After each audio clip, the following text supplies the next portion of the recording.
be creating a new loan setup that's going to highlight some of Loanassistant functionality.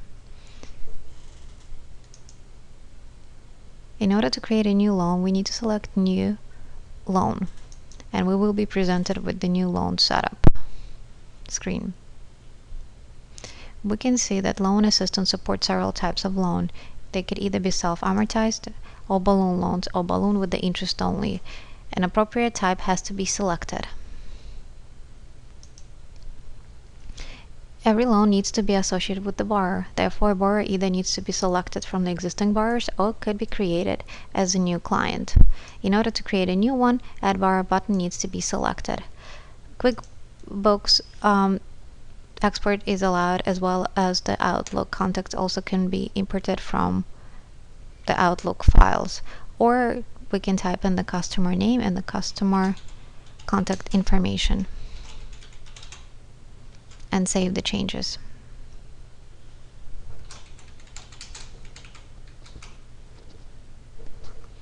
Please note that multiple borrowers can be associated with the same loan.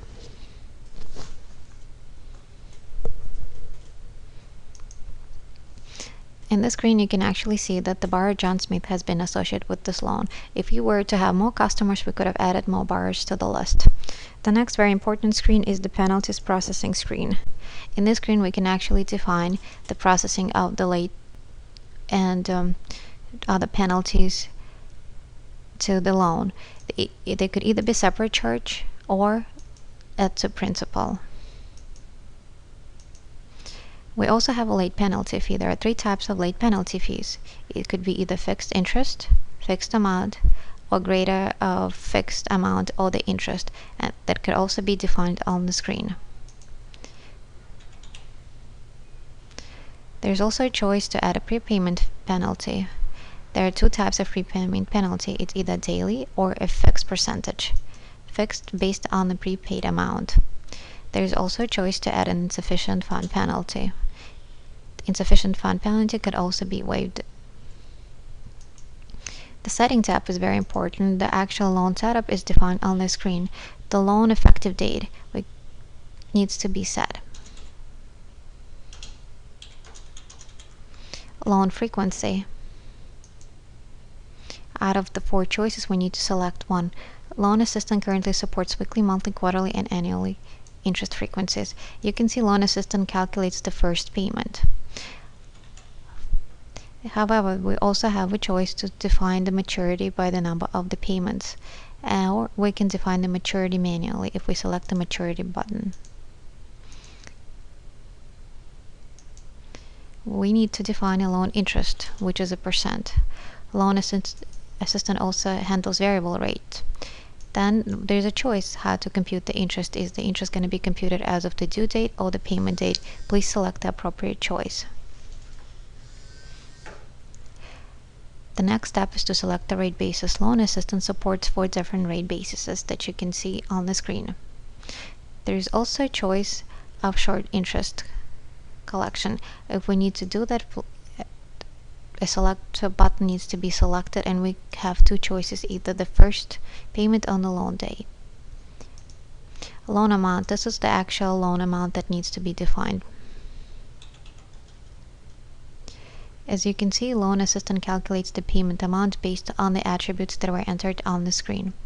It is also very important to note that Loanassistant has a loan calculator where these details can be viewed, and amortization schedule associated with this loan. In the screen, we can also modify some of the attributes. As you can see, we just changed the payment, and if we click compute, Loanassistant will recalculate the schedule and produce new result. If we are happy with the result, we can select apply settings, and the settings will actually flow down to the settings screen of a loan. Loanassistant also allows to handle escrow deposit collections, and this is done through the escrow screen. The next very important screen is the funding screen. This is how the funding is going to be done. We have a choice of either check or a transfer. If a check is selected, then the actual check is going to be created in the QuickBooks. If a transfer choice is selected, we can actually define the account how the loan is going to be funded. We can actually select multiple accounts for that purpose.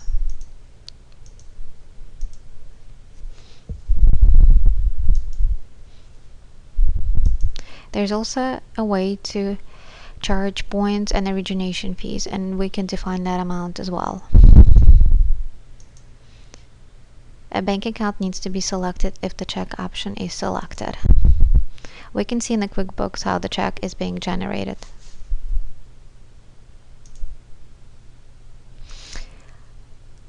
Loanassistant allows to save a loan setup as a template that could be reused for other loans.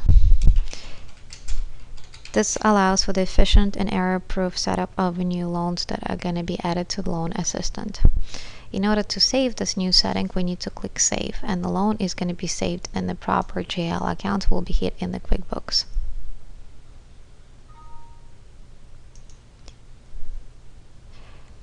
You can see a new loan in the list of loans in the home screen of a Loanassistant, and you can actually see the transaction, the initial transaction, under the loan transactions screen. You can see the accounts that were affected by the new funding of a loan.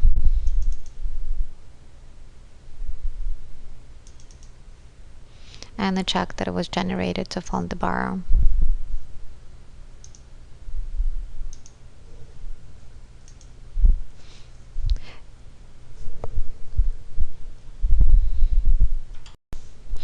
Loanassistant also allows for legal documents to be stored and associated with the specific loans, and this can be done in the Documents screen.